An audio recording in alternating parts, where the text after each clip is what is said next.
seperti mana apa yang diucapkan oleh muazzin. Riwayat Al-Bukhari.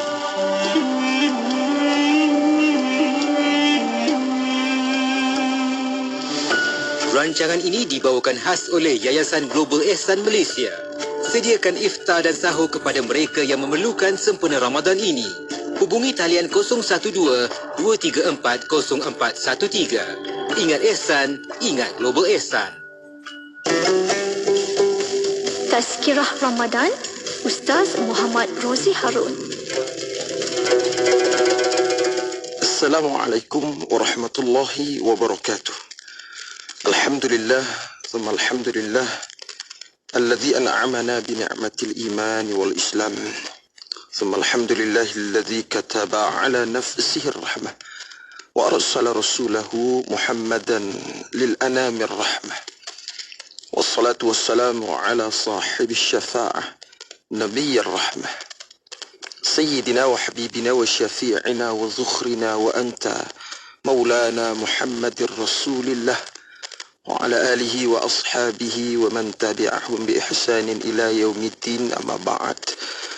Para pendengar Radio IKIM yang dimuliakan Allah Subhanahu wa taala, sekali lagi kita di dalam tazkirah Ramadan, mudah-mudahan akan memberikan pemaparan tentang bagaimana tata cara kita beramal ibadah kepada Allah Subhanahu wa taala, yang sering akan diulang-ulang pada kesempatan Ramadan Al-Mubarak ini.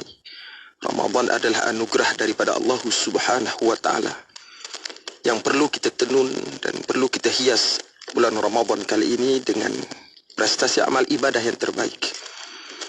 Kalau disebut dengan ibadah kepada Allah Subhanahu wa taala, di antara prasyarat untuk diterima amal ibadah itu adalah tentang lunas-lunas melengkapi perjalanan amal ibadah sesuai dengan syariat. Maka di sana ada terkait dengan hukum fikihnya Ramadan. Puluhan tahun kita beramal ibadah dalam kerangka berpuasa kepada Allah Subhanahu wa taala, kalau tidak dilapik dengan kefahaman ilmu yang benar, beramal dengan ilmu yang benar, kita khawatir ibadah yang kita kerjakan itu sia-sia sifatnya. Maka ada ilmu yang sifatnya wajib dipelajari setahun sekali. Ramadan itu datangnya setahun sekali, maka perlu belajar tentang fikih Ramadan. Tapi ada juga sifat ilmu yang perlu belajar setiap hari, antaranya salat. Salat itu harus diperbaiki, ditingkatkan kualiti ilmunya setiap hari, kerana kita menunaikan salat fardu itu setiap hari. Tetapi ada juga sifat ataupun keadaan kewajiban belajar setiap saat terkait dengan ilmu aqidah, kerana kita beraqidah setiap saat sampai kita berpulang ke rahmat Allah.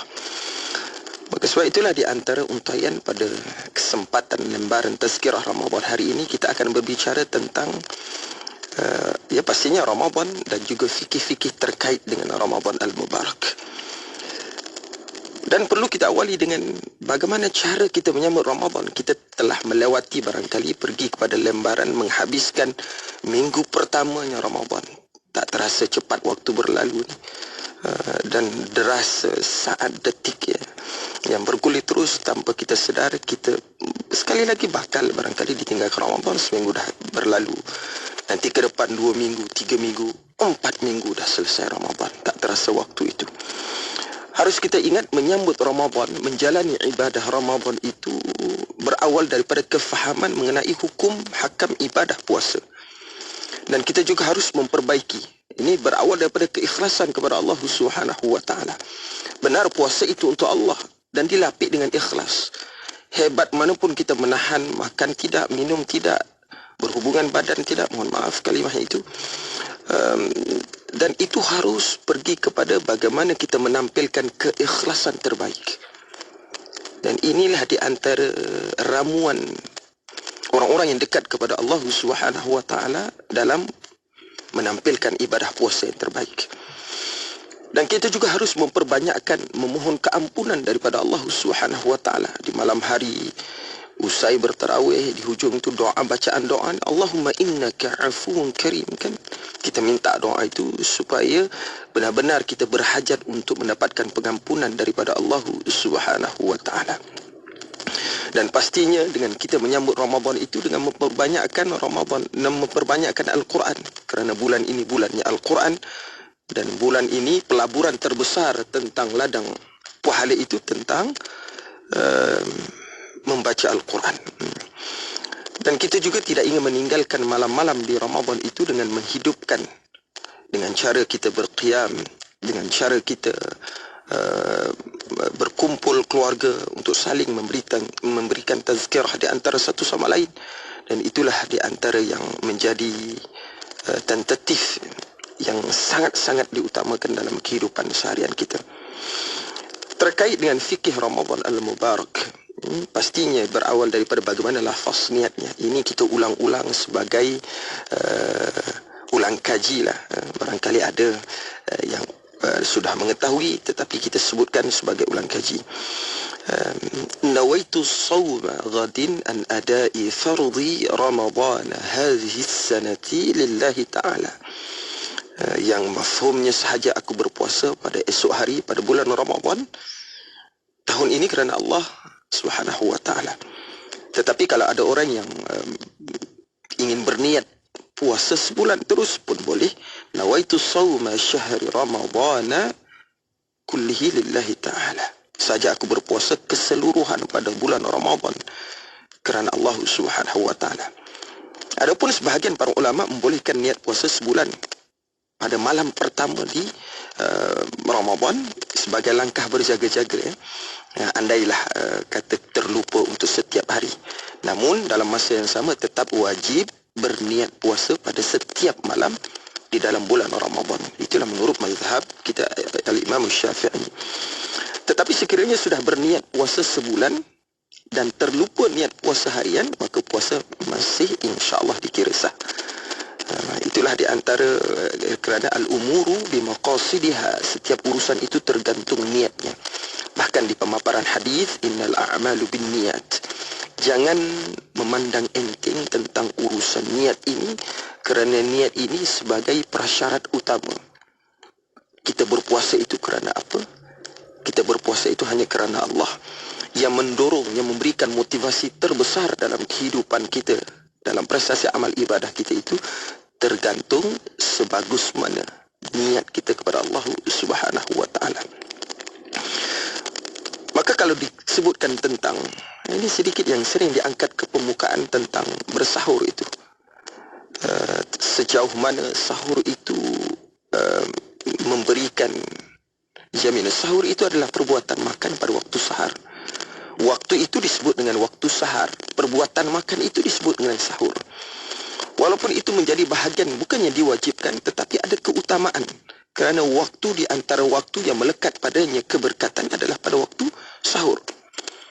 Keberkatan dalam mengikut sunnah baginda Nabi sallallahu alaihi wasallam pasti akan mendapatkan ganjaran pahala, dan akan ialah kita beramal ibadah mengikut jalanan baginda Nabi sallallahu alaihi wasallam. Nabi bersahur dan kita bersahur. Kerana ada orang, kebanyakan yang biasa muda-muda ini, walaupun ketahanan fizikalnya masih kuat, dan mereka itu ialah kerana kegagalan untuk mengurus masanya sehingga kan cuai untuk bangun sahur.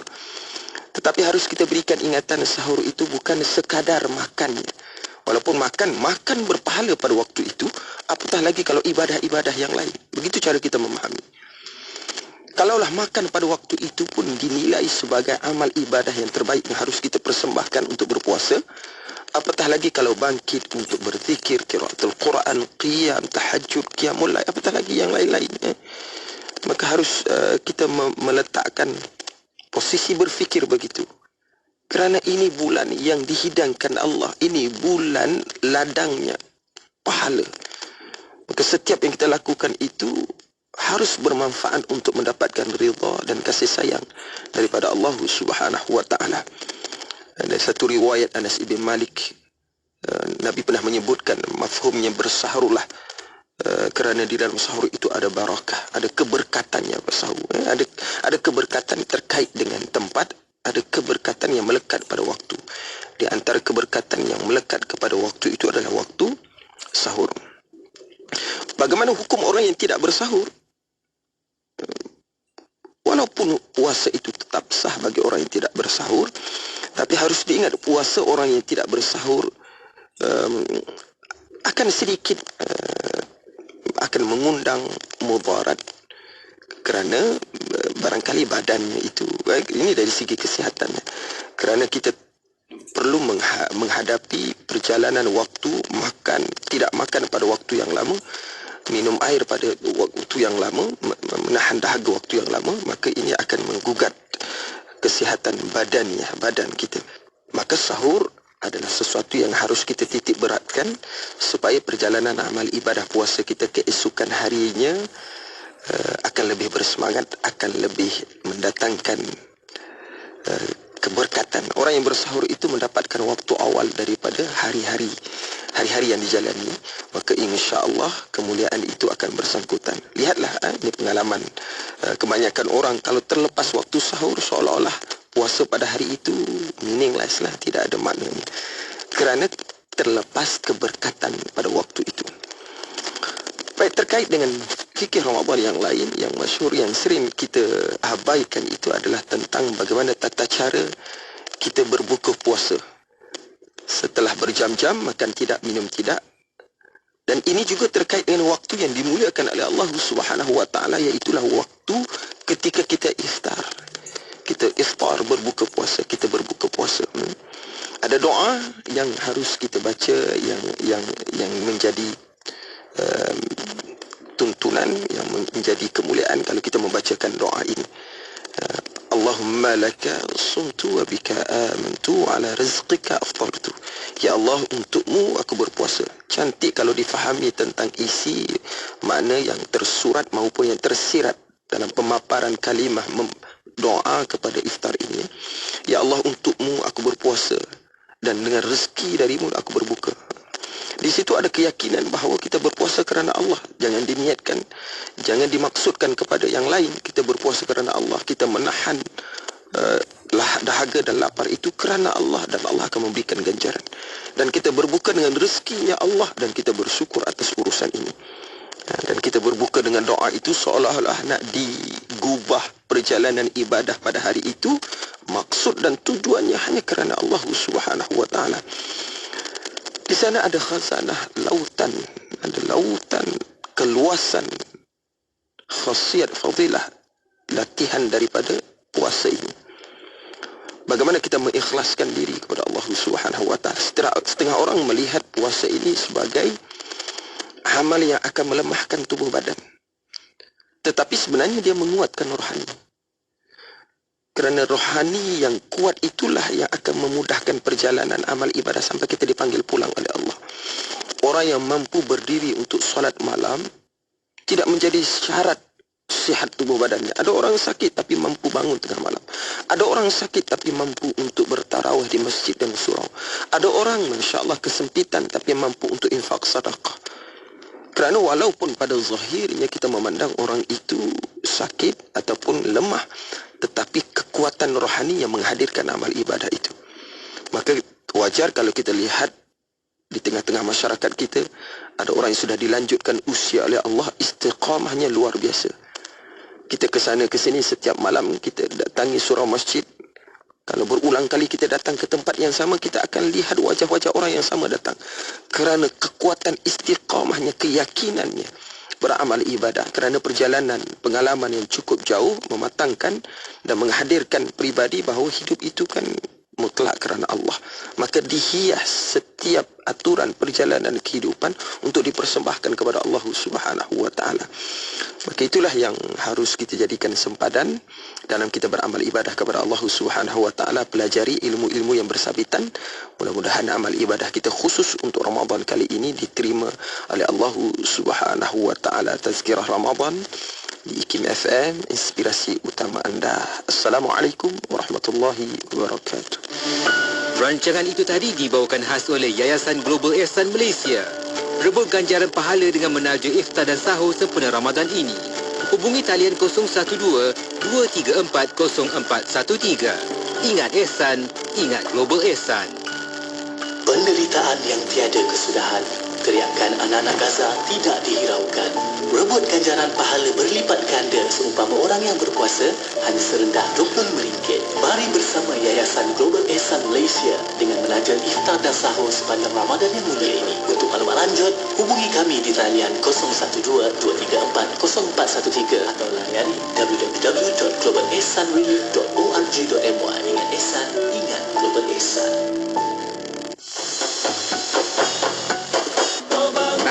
Wari saya Radio IKIM kat Seremban 102.7 FM. Dongai ya.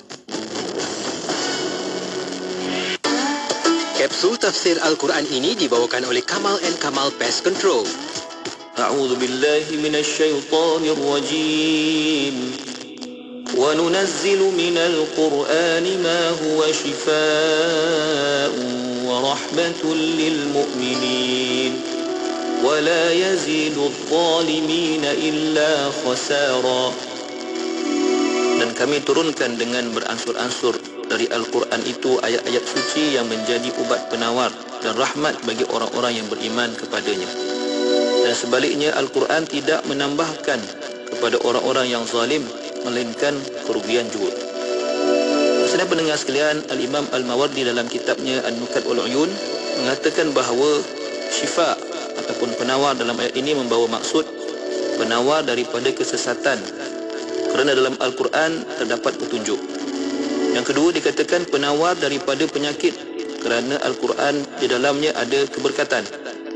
Juga dikatakan penawar dalam bentuk kefarduan dan hukum hakam, kerana dalam Al-Quran itu terdapat keterangan.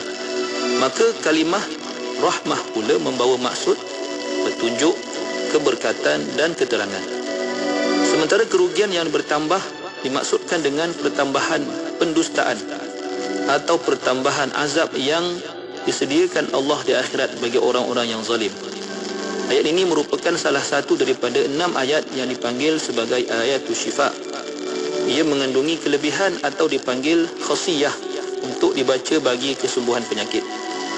Walau bagaimanapun perlu didahulukan dengan keimanan yang mantap terhadap Al-Quran sebagai dusturul hayah atau perundangan dalam kehidupan, disusuli dengan penghayatan dan interaksi yang sebenar dengan Al-Quran yang tidak hanya dibaca untuk tujuan dan kepentingan tertentu semata-mata.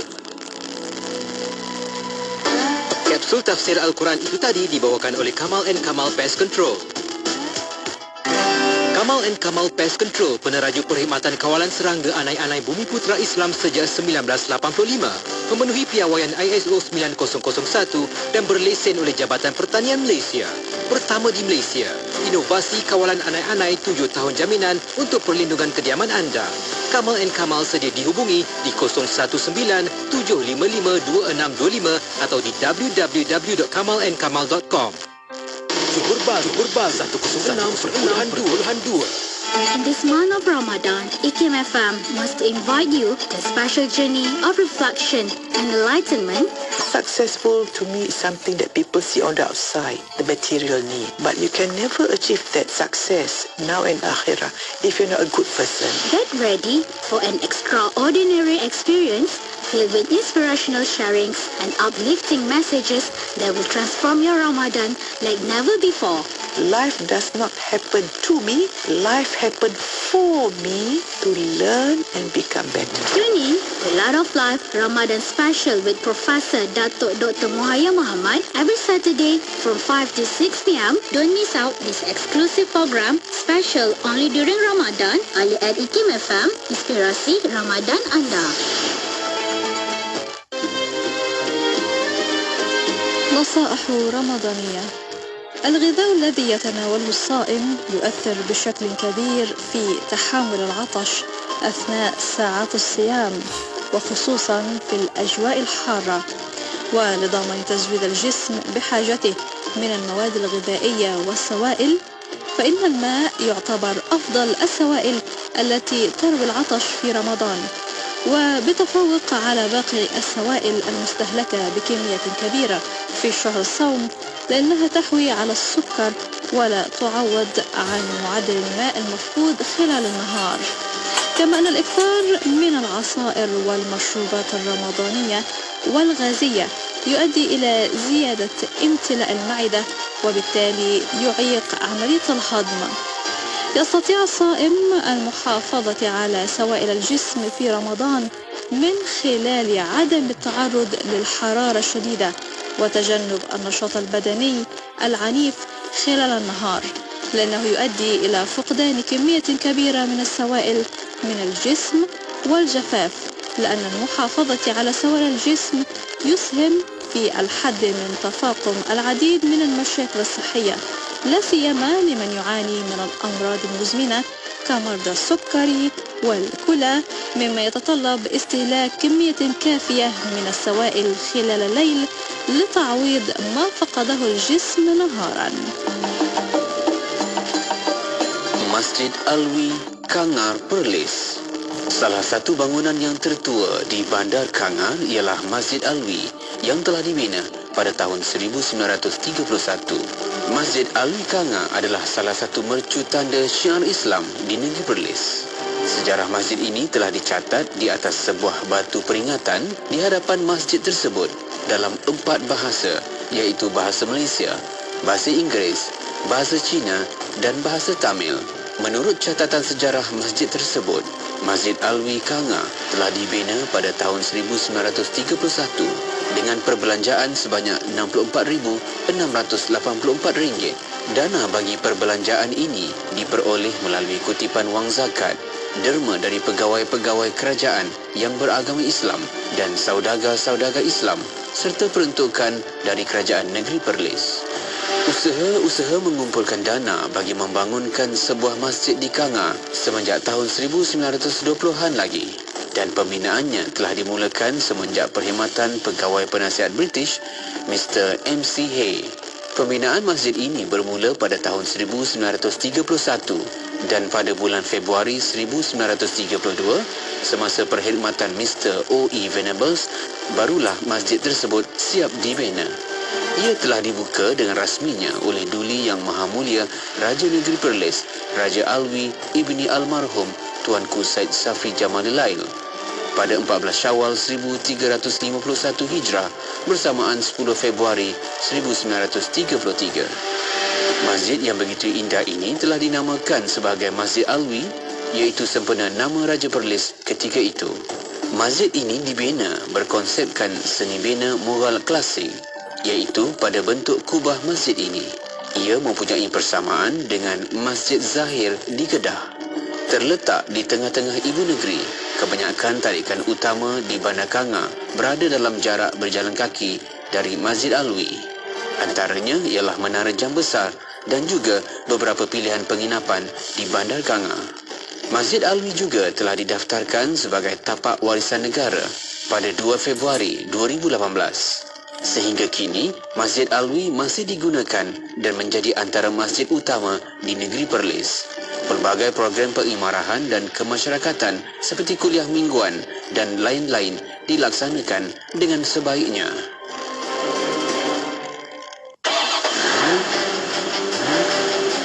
Ramai kalangan pemandu atau pilot, pemilik kenderaan atau penunggang motosikal lagi ni gemar menggunakan gadget ketika pemanduan atau menunggang. Ini akan memberikan kecelakaan kepada diri sendiri ataupun kecelakaan kepada orang lain.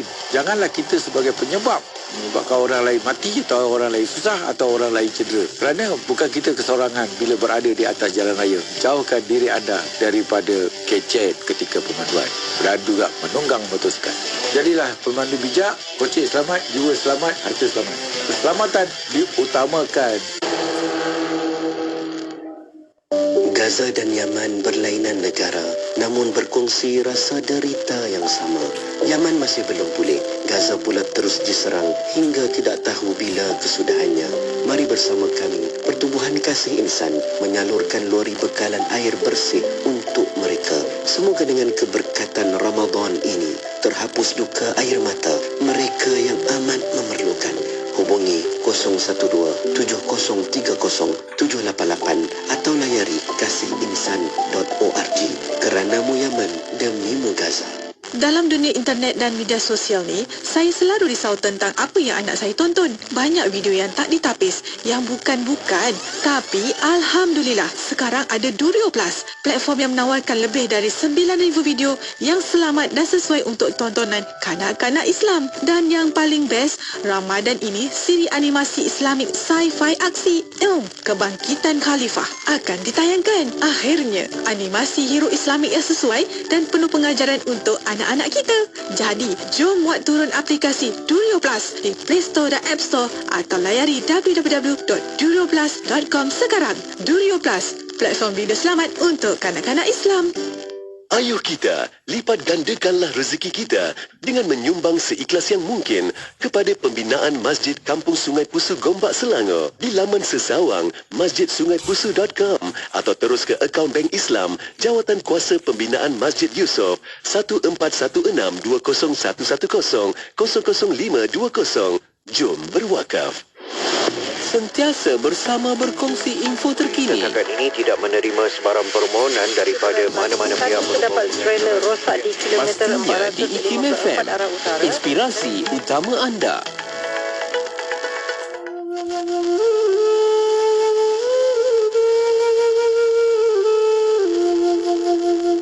Maulaya salli wa sallim daiman abadan ala habibika khairil khalqi kullihim. Maulaya salli wa sallim daiman abadan ala habibika khairil khalqi kullihim. Ya Rabbi bil Mustafa بلغ مقاصدنا واغفر لنا ما مضى يا وسيع الكرم يا ربي بالمصطفى بلغ مقاصدنا واغفر لنا ما مضى يا وسيع الكرم مولاي صل وسلم دائما